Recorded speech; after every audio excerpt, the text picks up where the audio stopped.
આ ઓલી complain forward કરી દેજો ને. હા હલો ફુરફુરિયાનગર જીબી, અરે મેન્ટેનન્સ નું કામ ચાલુ હે, કાપ છે 4 વાગે લાઈટ આવી છે. હલો ફુરફુરિયાનગર જીબી, હે થાંભલો પડી ગયો, કઈ જગ્યાએ કમ્પ્લેન લખાઈ ગયો ને. હલો ફુરફુરિયાનગર જીબી, અરે પણ તમે ગાળો કાઢો માં સાહેબ, લાઈટ નો કાપ છે એટલે લાઈટ ગઈ છે.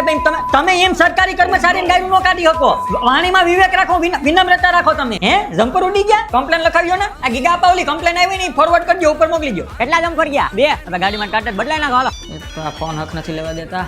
હલો ફુરફુરિયાનગર જીબી, એટલે ભાઈ ચોમા હું આવે ને તમે લાઈટ કેમ કાપી નાખો હે? તાર તૂટી ગયા છે, કામ ચાલુ છે. તો એમાં મારો વાત તો મારો એ નથી ને સાહેબ, પણ હવે તાર તૂટી ગયા તો શું કરું? કલાક એકની વાર લાઈક છે એટલે નિરાયતે વાત કરો. આ કાયમ લાઈટો કાપો એટલે? હવે સાહેબ હું તો નિરાતે જ વાત કરું, તમે કઈ એના ખીજમાં વાત કરો છો? તમારા ઉપરી અધિકારીના નંબર આપો મને. કલાકમાં લાઈટ આવી જાય. નંબર આપો કીધું ને, મારે તમારે સાહેબ હારે જ વાત કરવી છે. આ તો લખો 99 મોડું ઉઠાણું 99. સોલંકી સાહેબ નામ છે, વાત કરી લેજો. જિંદગીમાં ક્યારે પણ જીબી માં ઇલેક્ટ્રિક આસિસ્ટન્ટની નોકરી ન લેવાય.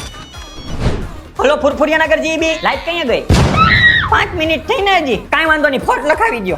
ફોન કર્યા કઈ કાય પાછા. આ ગીગા આપા વાડલા ફીડરમાં 2 થાંભલા ને 1 સબસ્ટેશન વાવાઝોડામાં પડી ગયા છે, એની કમ્પ્લેન ઉપર ફોરવર્ડ કરજો. હલો ફુરફુરિયાનગર જીબી, આ લાઈટ નો કાપ છે, મેન્ટેનન્સ નું કામ ચાલુ હતી, મેસેજ નતો જોયો. લાઈટ 4 વાગે આવી છે. હલો ફુરફુરિયાનગર જીબી, આ તાર તૂટી ગયો છે, કામ ચાલુ છે, અડધી કલાકમાં લાઈટ આવી જાય. આપણે સાહેબ પંખી બેઠું હોય તારમાં, તો એના હિસાબે શોર્ટ સર્કિટ થઈ ગયો હોય તો એમાં તાર તૂટી ગયો હોય. અરે પણ તમે એમ ગાયરું કઈ રીતે કાઢો સાહેબ? ગાયરું કાઢવાનો અધિકાર કોઈએ તમને? ગાયરું કાઢવામાં તમે હલો ટેકનિકલ વિભાગ કરતા તો રેવન્યુ વિભાગ હારો, અહીંયા હું અમારે ગાયરું જ ખાવાની. હલો ફુરફુરિયાનગર જીબી, ભાઈ લાઈટ હજી કેમ નો આવી? આ નહીં છે આપી લાઈટ ભાઈ, અહીંયા અમને મજા આવે છે લાઈટ ના થાપી બોલ જા, હું કર લાઈટ 2 દી સુધી હવે તારે ઘેર લાઈટ નહીં આવે જા. અહીંયા અમને મજા આવે છે લાઈટ કાપવાની એટલે લાઈટ ગઈ. બોલ મારે નોકરી કરવી જીબી.